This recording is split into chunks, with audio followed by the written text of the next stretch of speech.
Do you know where they finished yesterday? Okay. Because she sent me a WhatsApp message.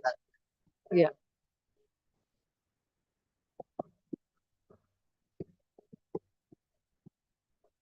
Yashodanandana Vrajata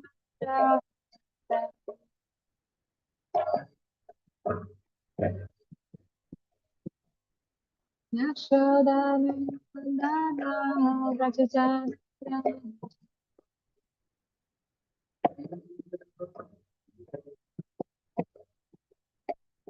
Yamuna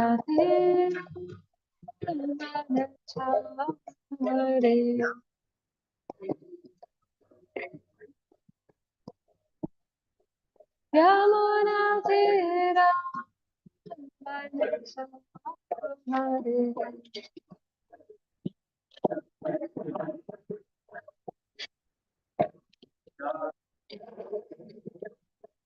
Jaya Rama Kunja Vihari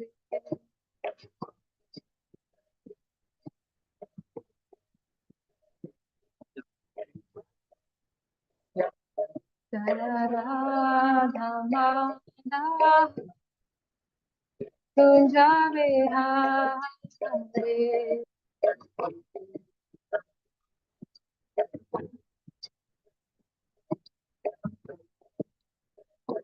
Jaya Girivardhari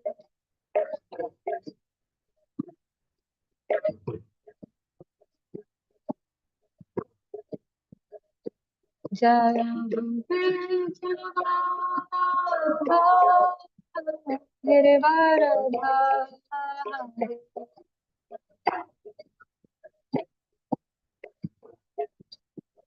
Yashodana Dana Rajadana Jatra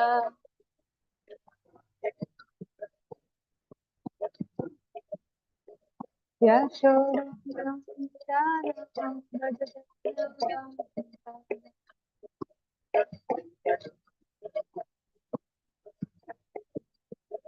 Yamuna Tira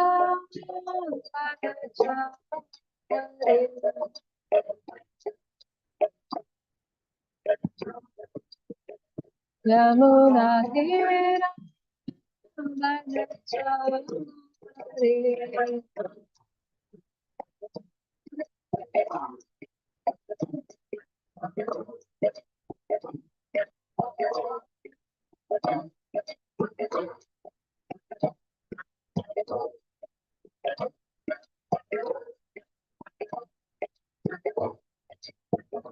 Hare Krishna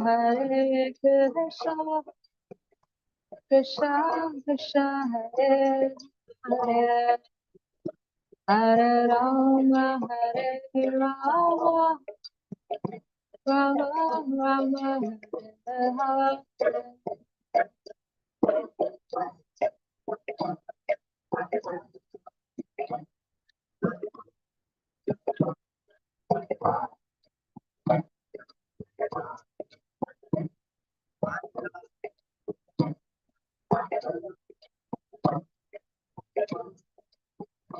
Hare Krishna Hare Krishna Krishna Krishna Hare Hare Hare Rama Hare Rama Rama Hare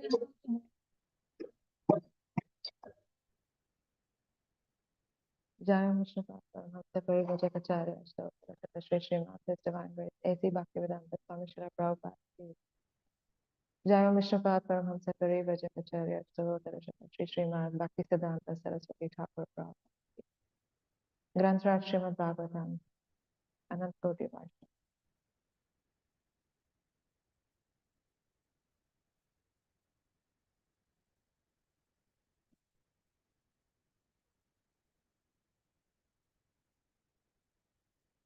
So we're reading from Prabhupada Leela Murta. The chapter is entitled Unlimited Opportunity, Limited Time. While trying out various schemes to popularize Krishna consciousness in London, Shyamasundar arranged for a program to which he invited many of London's prominent citizens. About 100 people responded to Shyamasundars formal invitation. One member of parliament, a few government officials, but mostly young people. The devotees served a feast and showed a film of Srila Prabhupada walking by Stowe Lake in Golden Gate Park. Prabhupada had sent a tape recording specifically for the evening, and the devotees highlighted it as the evening's special attraction, even though they hadn't had time to hear it in advance. Guru Das started the tape, and suddenly there was Prabhupada's voice. Ladies and gentlemen, please accept my greetings in the happy year of 1969 and blessings of Sri Krishna, the Supreme Personality of Godhead, for your kindly participating in this happy meeting of Krishna consciousness. Although Prabhupada had recorded the tape in the quiet of his room in Los Angeles, the devotees were astonished to feel Prabhupada's direct presence, preaching Krishna consciousness to the English. Lord Chaitanya informed us that the Absolute Supreme Personality of Godhead can descend in transcendental sound vibration. And thus, when we chant Hare Krishna mantra offenselessly, we immediately contact Krishna and his internal energy. Thus, we become immediately purified from all dirty things in our heart. The guests sat listening politely as Prabhupada described the soul's travail of transmigrating from body to body and the path of the soul's liberation through chanting Hare Krishna, Krishna Krishna, Hare Hare, Hare Rama, Rama Rama, Hare Hare. Krishna consciousness was transcendentally colorful and full of transcendental pleasure. Chanting could be done anywhere, on the street, in the park, or at home. Prabhupada concluded his talk. But to assemble and sit together, we require a place for congregation. Therefore, a temple of the Krishna consciousness movement is required to be established in various centers in the world, irrespective of the particular country's culture, philosophy, and religion. Krishna consciousness is so universal and perfect that it can appeal to everyone, irrespective of his position. Therefore, I fervently appeal to you all present in this meeting to extend your cooperation for successful execution of this great movement. Thanking you once more. There was a pause, and then Prabhupada began playing the harmonium and singing Hare Krishna. Afterward, he again spoke. My disciples in London have very eagerly asked me to visit there, and I'm also very anxious to see you all. So as soon as there is the opportunity, I shall go with my Sankirtan party who are now engaged in Los Angeles. And that will be a great pleasure for you all to meet together. That is all. Srila Prabhupada ki jai.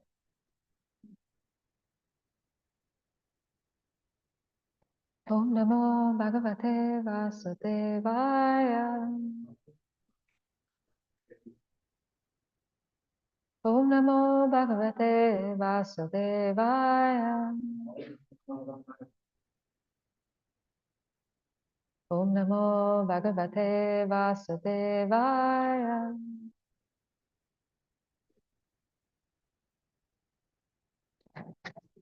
So the reading from the fifth canto, chapter 4. The chapter is entitled Appearance of Lord Rishabhadev. So this is a prose verse, so I'll just chant it and then we can do the word for word.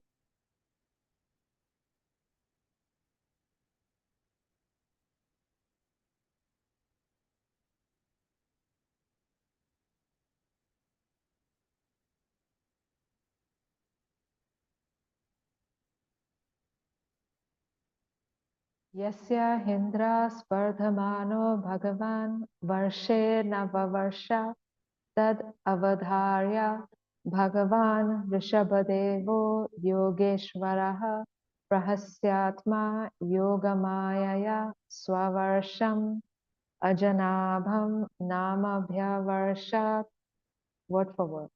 Yasya, of whom he, indeed, Indra, King Indra of heaven, Spardhamanaha, being envious, Bhagavan, very opulent, Varshe, on Bharatavarsha, Navavarsha, did not pour water, that, Avadharya, knowing, Bhagavan, the Supreme Personality of God,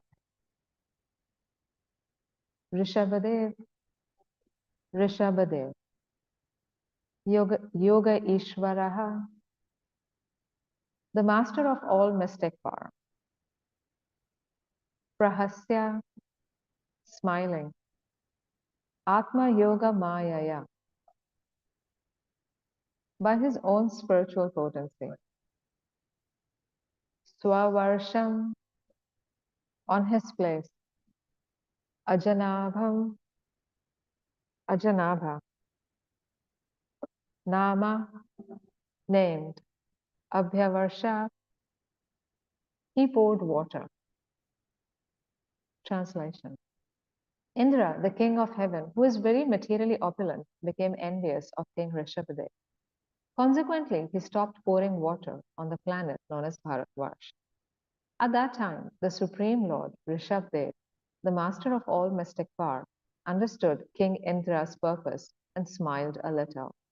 Then, by his own prowess, through Yogamaya, his internal potency, he profusely poured water upon his own plate, which was known as Ajanabha. Purport. We find the word Bhagavan used twice in this verse. Both King Indra and Rishabdev, the incarnation of the Supreme Lord, are described as Bhagavan. Sometimes Narad and Lord Brahma are also addressed as Bhagavan. The word Bhagavan means that one is a very opulent and powerful person like Lord Brahma, Lord Shiva, Narad, or Indra. They are all addressed as Bhagavan due to their extraordinary opulence. King Rishabdev is an incarnation of the Supreme Lord, and therefore he was the original Bhagavan. Consequently, he is described herein as Yogeshwar, which indicates that he has the most powerful spiritual potency. He is not dependent on King Indra for water. He can supply water himself, and he did so in this case. In Bhagavad Gita, it is stated, Yagyat Bhavati Parjanya. Due to the performance of Yagya, clouds of water are manifest in the sky. Clouds and rainfall are under the management of Indra, the heavenly king. But when Indra is neglectful, the Supreme Lord himself, who is also known as Yagya or Yagyapati, takes the task upon himself. Consequently, when there was sufficient rainfall in the place named Ajanabha, consequently, there was sufficient rainfall in the place named Ajanabha. When Yagyapati wants to, he can do anything without the help of any subordinate. Therefore, the Supreme Lord is known as Almighty. In the present age of Kali, there will eventually be a great scarcity of water, anavrishti, for the general populace due to ignorance and scarcity of yagya ingredients will neglect to perform yagya. Srimad Bhagavatam therefore advises, Yagya Sankirtana Praya Yajanti Hi Sumedha Saha. After all, yagya is meant to satisfy the Supreme Personality of Godhead. In this age of Kali, there is great scarcity and ignorance. Nonetheless, everyone can perform Sankirtan Yagya. Every family and every society can conduct Sankirtan Yagya at least every evening. In this way, there will be no disturbance or scarcity of rain. It is essential for the people in this age to perform the Sankirtan Yagya in order to be materially happy and to advance spiritually. Translation again. Indra, the king of heaven, who is very materially opulent, became envious of King Rishabhadev. Consequently, he stopped pouring water on the planet known as Bharatvarsh. At that time, the Supreme Lord, Rishabdev, the master of all mystic power, understood King Indra's purpose and smiled a little. Then, by his own prowess through Yogamaya, his internal potency, he profusely poured water upon his own place, which was known as Ajana. Om Ajnana Shalakaya Chakshuramaritamiena Tasmai Shri Guru Vanchakalpatarubhyascha kripasindhubhyo eva cha patitaram pavanebhyo vaishnavebhyo. Jai Shri Krishna Chaitanya Prabhu Nityananda Shri Advaita Gadadhar Shivas Adi Gaur. Hare Krishna Krishna Krishna Hare Hare Hare Rama Rama Rama Hare Hare.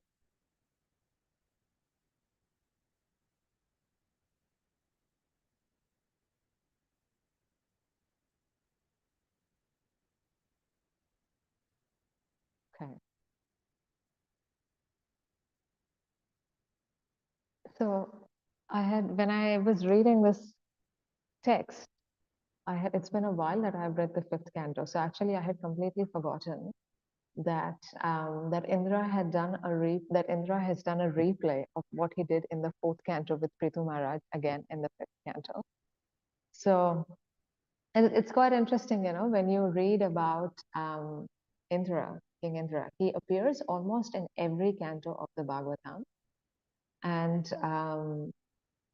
in every canto that I can think of that he appears, he does something, like he does, he goofs up, and then he corrects himself. So Indra is here again. And often we tend to see that the mistakes that Indra makes, of course, since Indra is the king of heaven and he's only interacting with personalities with very high stakes. So also the mistakes that he makes are of a very high level. They're not like they're not like the puny mistakes that we make in our life. So Indra is a big personality, so the mistakes that he also makes are big, and they are generally in connection with big personality. So this time so this time it's in connection with Rishabhadev, who is an incarnation of the Supreme Personality of Godhead. So there's one point that I mainly want to focus on in this purport is about opulence. So we will be talking about opulence. So Prabhupada makes a point in this purport that both Lord Rishabhadev and Indra, they are both described as Bhagavan. Now we know that Parashar Muni, he has coined the term Bhagavan for the supreme being, and Bhagavan is a compound of two Sanskrit words, Bhaga and Van. So we know that Bhaga means opulences, and Van means the possessor of opulences. So Krishna, the word Bhagavan is the perfect fit for Krishna because Krishna possesses all six opulences and he possesses them in full. And it's not just that he possesses them in full, but they are unlimitedly increasing. Krishna's opulences are always increasing. So even though there may be other Bhagavans, because we see in Shastra, there are other personalities that are also referred to as Bhagavan. And the reason they are referred to as Bhagavan is because they have some opulence, which is extraordinary. That's why they're referred to as Bhagavan. But no mortal being or no conditioned soul or even Nitya Siddhas, their opulences are not increasing. But Krishna's opulences are unlimited and they are ever increasing. To the extent that Krishna himself doesn't know what is the extent of his opulences, because they are ever increasing. So we know that Krishna is the master of three broadly categorized potencies, which is Sandhini, Samvit, and Ladini. So because he is the master of the Samvit potency, he is always in perfect cognizance of everything. But still, because his potencies are always increasing, there is always a competition of his own, cognizance of his potency. So Krishna is the ultimate Bhagavan. Krishna has the ultimate opulence. And Krishna, for the sake of enjoyment, expands unlimitedly because Krishna's enjoyment is unlimited. So he has unlimited expansion. And we understand from Shastra that he has Swamsha expansions and he has Vibhinamsha expansion. So Lord Rishabhadev, he is a Swamsha expansion of Krishna. Am I right there actually, or is he Jiva Tattva? Lord Rishabhadev, is he Jiva Tattva? Okay. Yeah. So Lord Rishabhadev is a Swamsha expansion of Krishna. So in Brahma Samhita, there is, I don't know the Sanskrit, but there is Lord Brahma states that you have the original candle and then all other candles are lit from the original candle. And all other candles have the same potency as the original candle. But every incarnation only displays what is necessary for that purpose. But in saying that as well, the Laghu Bhagavatamrita explains that what Krishna has, no other incarnation has. Even Lord Narayan, his first expansion, doesn't have, which is the four qualities that we know that distinguish Krishna, which is Venu Madhurya, Rupa Madhurya, Leela Madhurya, and Prema Madhurya. So Bhagavan, coming back to the point of Bhagavan, Bhaga means opulence and Van means the possessor of opulence. So the struggle to become Bhagavan, the struggle to acquire opulence, is the sum and substance of our conditional life. That's the reason why we are here in the material world, is because we want to acquire opulences, is because we want to be Bhagavan. So there is nothing wrong with material opulence, but we have to be aware of our subtle motivations for seeking opulence, for seeking material opulence, or for seeking opulence. Opulence is very attractive because opulence, and because finally opulence is an energy of Krishna. All the different opulences, we understand that Krishna has multifarious energies. And we understand that Krishna has 16 primary energies in connection with the creation of the material world. And all these 16 material energies, they serve him, they serve Lord Narayan in their personified form in Vaikuntha. So because everything is emanating from Krishna, Janmadhyasya Yataha, everything has some attraction because everything has the qualities of the whole. Prabhupada gives the famous example of a molecule of ocean water has some quantity of salt. So everything has some attraction. So similarly, opulence is attractive because it comes from Krishna. And we are attracted to opulence, and we are attracted to people who possess opulences, then whether it be the opulence of beauty, of fame, of wisdom, of renunciation, of strength, and of money. So whoever has these opulences, we are attractive. And because we are here, our program is to mimic Krishna. So then we also want to acquire opulences. So we have to be very careful that as devotees, when we want to acquire material opulence, what is our motivation? What is actually the subtle motivation? So is it for my own sake, or is it for the sake of Krishna's service? So the thing is that our intentions for acquiring opulence may be noble, but a key thing to understand and remember is that Maya is very intoxicating. We see in Shastra that people may start with very noble intentions, but because of the influence of Maya, then that opulence can get to their head. Can someone think of a pastime that exemplifies that?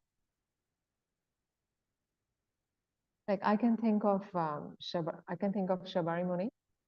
He wanted the mystic opulences, and so that's why he was meditating. And then, because he had these opulences, but he completely wasted them in material enjoyment. And then he had that realization after so many years that actually, that I did such strong austerity, but then the opulence that I got, I just misused it, and I lost it. So yeah, so that is it's just something to be aware of our of how we are interacting with the material energy. And this is seen actually from the example of Indra. So generally we see that once someone has some opulence, then generally they become agitated when this opulence is challenged or when it is superseded. So even though Indra is in a very opulent position, he still becomes envious of those with more. Whenever there is a threat, okay, that now this person is becoming a bit more prominent than me because they're getting more opulence. So then Indra gets agitated. So this actually shows, Indra is the prime example of how favors of the material energy, of the nature of the favors of material energy. In Bhagavad Gita 2:42, It's the verse before Bhoga Aishwarya, where Krishna is talking about how men with small intelligence are attracted to temporary results. So Prabhupada writes in that purport that fools are attracted to poisonous fruits of trees without being knowing, without actually knowing of how they can get implicated. So the thing with Maya is that it presents us with very innocent proposals, but there is nothing innocent about Maya. You know, my spiritual master, he often gives this example. It's very sticky. Maya interacting with the material energy is very sticky. We may think, okay, that I'm going to put my hand in the water, but my hand is not going to get wet. But that doesn't happen. If you put your hand in water, then your hand will get wet. So Maya is like that. You know, when we interact with Maya, it is sticky and it often leaves some gunk on.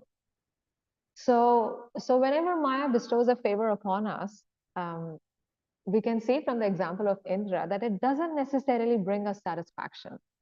In fact, it actually creates hankering for more. And it creates anxiety to protect what we have. And it creates fear that I'm going to lose this. So favors of Maya are not really, that's how they pan out in the long run. So specifically in Indra's case, we see this happen when he steals the horse from Prithu Maharaj's sacrifice. Then we see that when he attacks Krishna, when Krishna takes the Parijat tree from the heavenly planets. And then also we see that when Indra causes undue torrential rains in Vrindavan.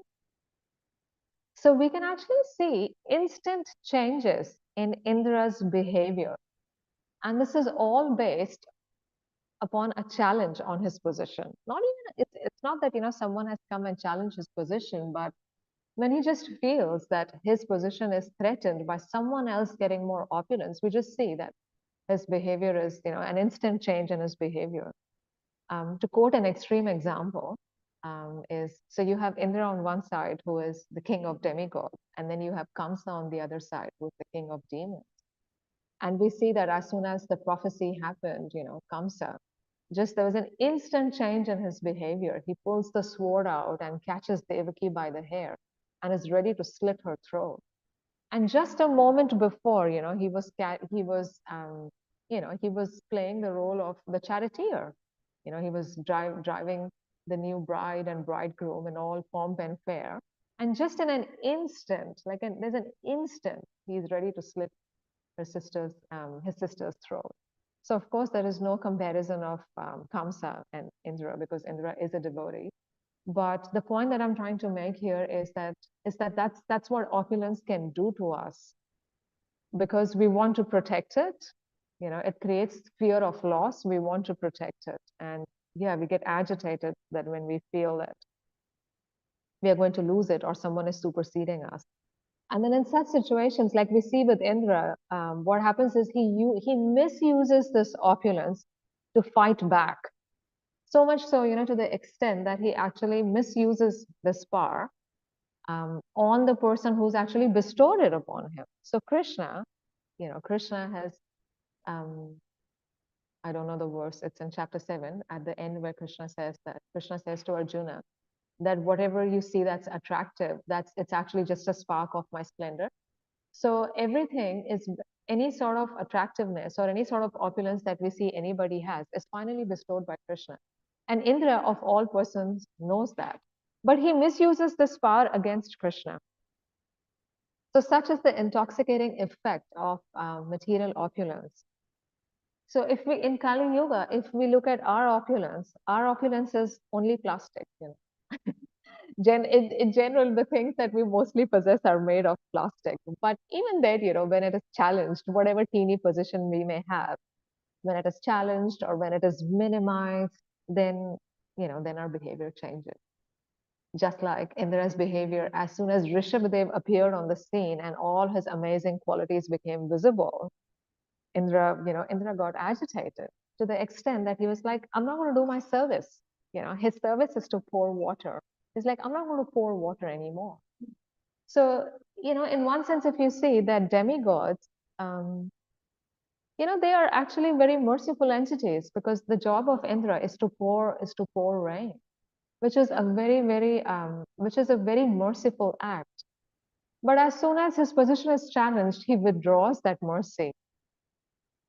So just speaking for myself, I can see, that if someone doesn't treat me nicely, whether intentionally or unintentionally, or whenever I feel minimized, I tend to withdraw my mercy from, towards that person. It's not that I become intentionally, it's not that I behave badly towards that person, but, I just tend to go cold, or I might not be as affectionate or as loving towards a person when that happens to me. So the point that I'm trying to make here is that this is something that we really have to be aware of and work on. Because of course, in conditional life, our love is conditional, our mercy is conditional. Our mercy is not causeless like that of pure devotee. Our compassion is not causeless. Generally, if somebody is nice to us, if people are loving, then we are very naturally then, because the heart is softening by the chanting of Hare Krishna, then we are able to give. But to be merciful and compassionate towards people who are not kind to us is a different thing. So this is something to meditate on, that when our position is challenged or when we are being challenged, then do we withdraw our mercy? Do we withdraw the flow of mercy? So material opulence doesn't cure the six diseases of the mind. So it's something to think about, that is material opulence really, is it really worth being attracted to? Of course, here I'm referring to material opulence that is not used in Krishna's service. When we use all our material opulence in Krishna's service, then it's not material anymore. So then we see in the purport that because Indra was neglectful of his service, then Rishabhadev did it himself. So Krishna is not dependent on anyone for service. No, Krishna does not depend on our service. Parasya Shakti Vividhaiva Shriyate. Krishna has multifarious energies, and everything is automatically performed in a sequence.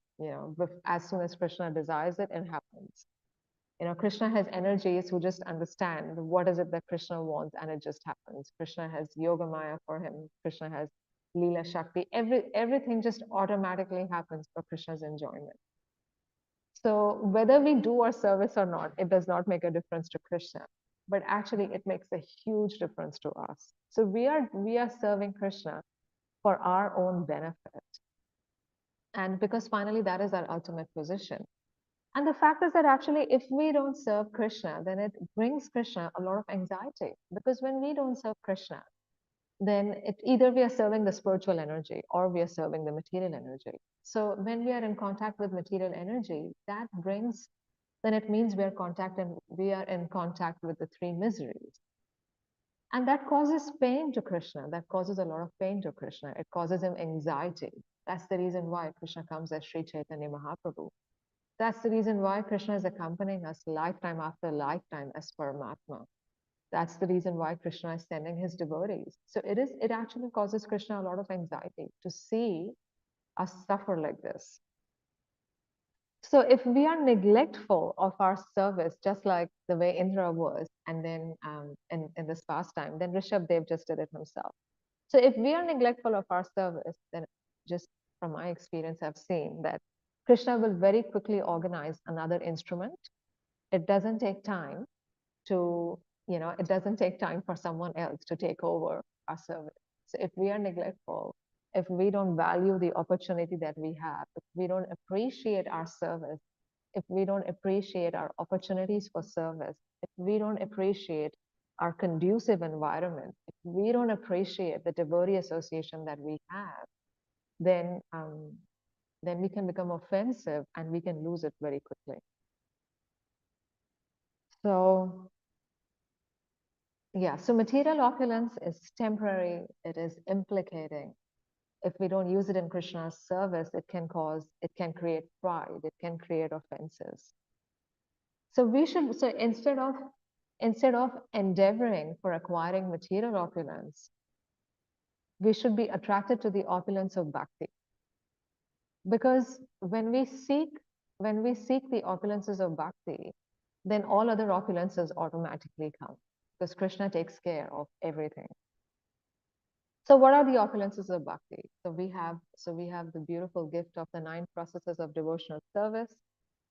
We have the opulences of bhakti that are worth pursuing are Vaishnava qualities. Then the association, regular association of like-minded, sincere, enthusiastic devotees is such an opulence. Then opportunities for hearing and opportunities for serious hearing and chanting. This is an opulence really worth pursuing. Then trying to create a conducive environment for our practice of bhakti is an opulence to have. And then opportunity for serving Lord Chaitanya is the best opulence to have, really. And the opportunity for serving devotees. So these are some opulences that are really worth pursuing. And the beauty of bhakti opulences is that they are dynamic, they are fresh, they don't become stale, and they're ever increasing. So that's why we see, that we can. That's why we see that the devotees are always eager to have more and more. And even though it may be a little, even though we may just have a little opulence, have a little bhakti opulence, but it is so nourishing and it is so satisfying. And it creates eagerness to have more, but not in a way that causes envy.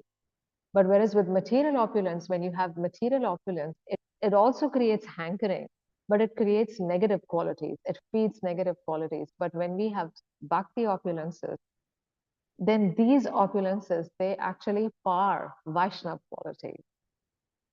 So when a devotee sees this opulence in someone else, the devotee doesn't feel envy, but the devotee actually feels inspired that how can I serve like this devotee? This devotee is serving so nicely. Let me serve this devotee. Let me serve this devotee. Let me get their mercy. Let me seek guidance from them that how is it that I can serve Krishna better? Let me seek empowerment. So even though Indra gets envious and he commits mistakes, but he always begs for forgiveness. He comes to his right senses pretty quickly and he always begs for forgiveness. So I've recently been reading the Sri Ishopanishad. So in the last mantra of the Ishopanishad, the devotee begs the Lord to rectify his heart. So the devotee is begging that please rectify my attitude. So as conditioned souls, actually Prabhupada is writing this in the purport, and it was quite heart touching. So as conditioned souls, we are apt to make mistakes because the 4 defects are bestowed upon us. So with these 4 defects, it is natural that we will make mistakes. It's just a given that we will make mistakes. But the devotee in this verse is praying to Krishna that, yes, I am a conditioned soul, and because of this, I am going to make mistakes. But actually, if we have the humility and if we pray to Krishna, that Krishna, you're within my heart and you are manifesting externally as the spiritual master, as the Shastra, as the devotees, please guide me that I may not make mistakes, that I may not fall for the same traps of Maya again and again, that I may not just get stuck in my same patterns, in my same patterns of conditioning. Because by ourselves, it is impossible for us to avoid making mistakes. It's not possible for us. But actually, when we seek Krishna's shelter in our interaction with devotees, in doing services, in chanting the holy name, we have to seek shelter in everything that we do. That Krishna, I'm so insignificant and I have these faults. So how is it actually possible for me to perform this service nicely for your pleasure? How is it possible for me to serve this devotee nicely? How is it possible for me to serve my spiritual master nicely? Please give me the intelligence and please rectify my heart. Please rectify my attitude. Yeah. So that's what I got from this purport about opulences. So we should be very grateful for what we have. So this verse is about Bhagavan. Bhaga means opulences and Van means the possessor of opulences. Now we have the famous verse from CC Brahmanda Brahmite kon Bhagyavan ji. So there is Bhagavan and there is Bhagyavan. So Bhagya means fortune and Van means the possessor of good fortune. So Brahmanda Brahmite Kona Bhagyavan Ji, Krishna Prasade Pai Bhakti Lata. Krishna Guru Prasade Pai Bhakti Lata. So we are so fortunate that we are in the association of devotees and that we are in contact with pure devotees through Shastra, through our spiritual master, that we've received the seed. So we are very fortunate. We are Bhagyavan. And we can do our little part in increasing our good fortune by staying committed with enthusiasm to the practices of bhakti and by being grateful and appreciative of what we have and always seeking to increase our spiritual opulence. Thank you. If anyone would like to share any comments or if there are any questions, add on. Hare Krishna.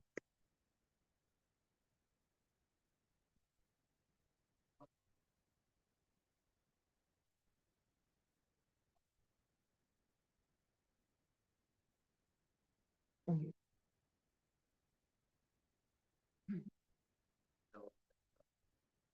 Yeah.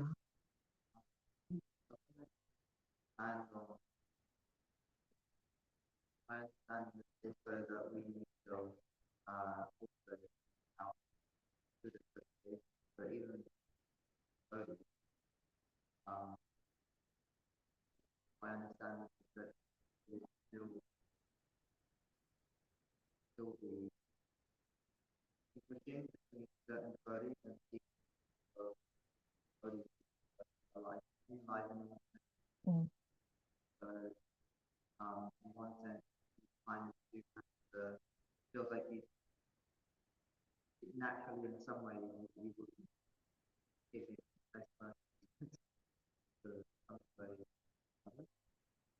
Yeah. No, that's a really good point. So, yes, so we see this both in outreach and in inreach. We see that, yeah, for example, at the loft, we have people who are coming along and, we may give them a lot of attention, but then after some time we realize that their train is not going anywhere, or maybe they're taking their own sweet time. So then we may choose to focus our energy somewhere else because and all said and done, we have limited capacity. Then similarly, in the association of devotees, there are so many devotees and every devotee has their special qualities and you want to spend time and get the nectar from everyone.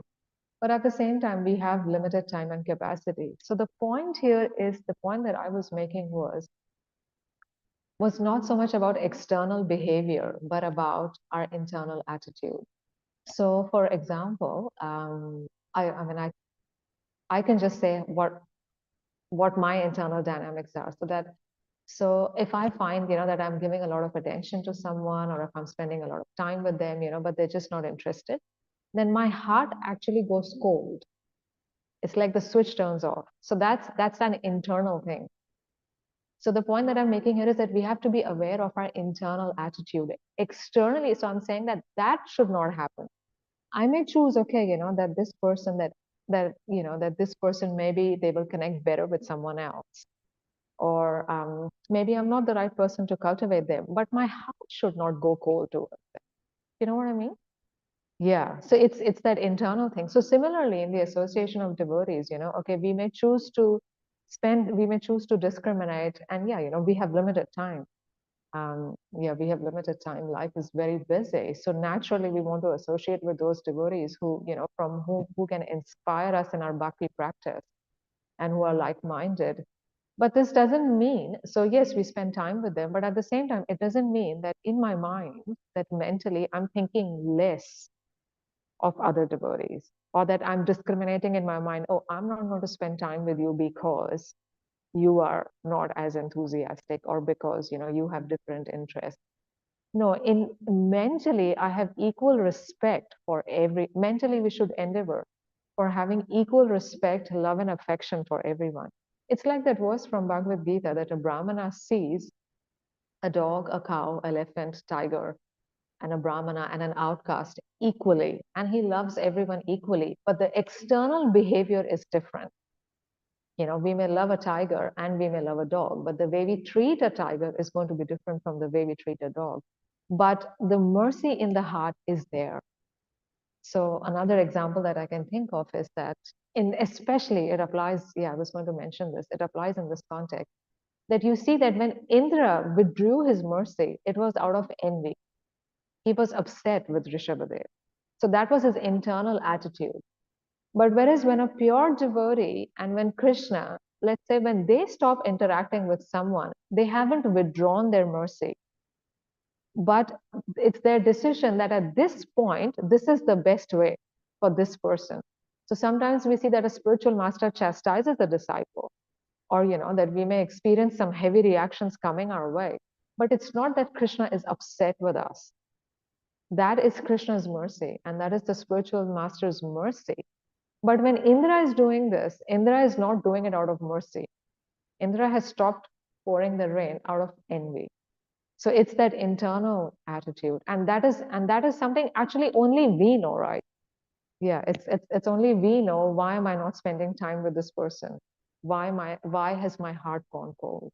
So that is what we have to be prayerful about. That no matter how someone is treating me, please let me not withdraw my mercy. Let my heart not go cold and let me not cause offensive. Is that okay? Thank you. Anything else? Jai. Thank you so much, everyone. Hare Krishna. Grantaraj Srimad Bhagavatam ki Jai.